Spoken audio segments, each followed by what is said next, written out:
We visited the Golden Spike National Historical Park near Corinne, Utah in the fall of 2019. If you would like to get notices when I post again, be sure to subscribe right here. Just click on that button.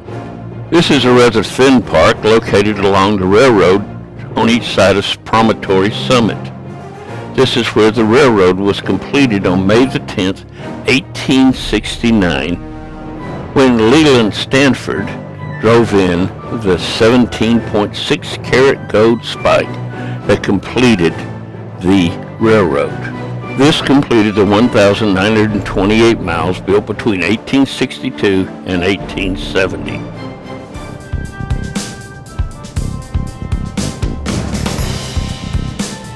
We head on down the road, and soon we come to the sign for the Golden Spike National Historical Park.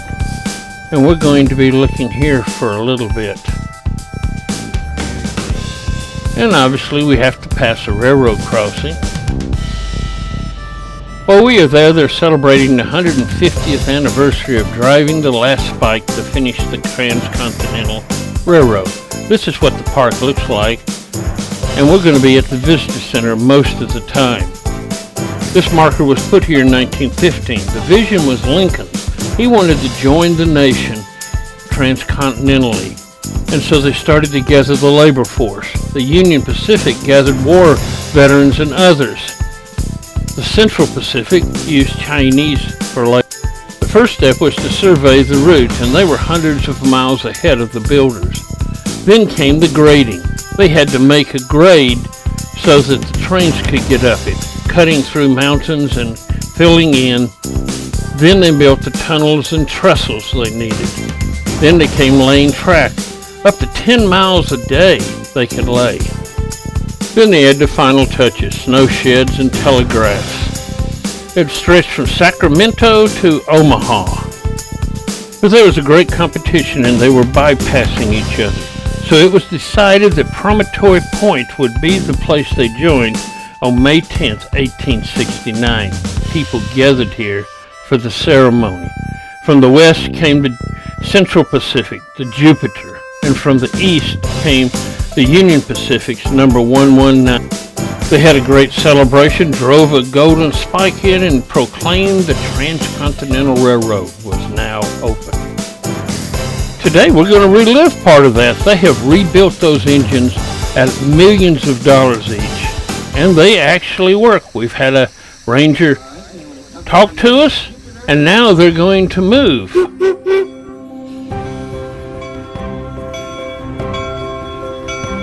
The Central Pacific started building from the west on January 1863 and built 690 miles of railway.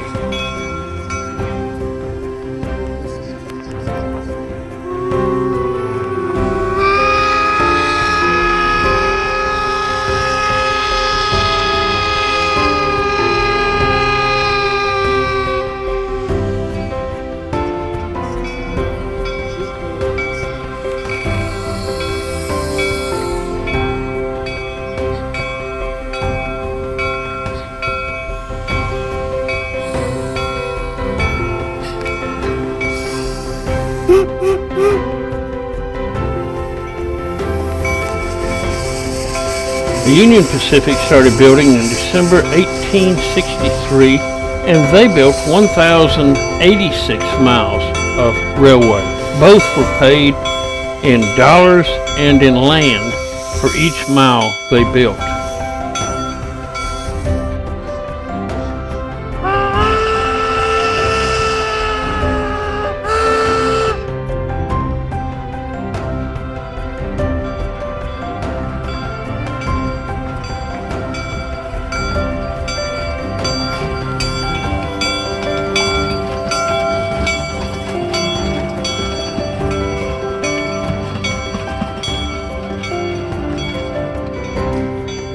As we sit here watching this, realize that the landscape is pretty well what it was at that time.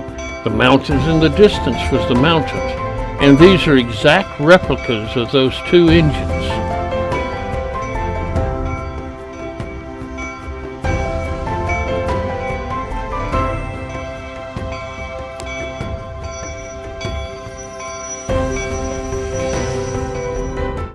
This ends this video.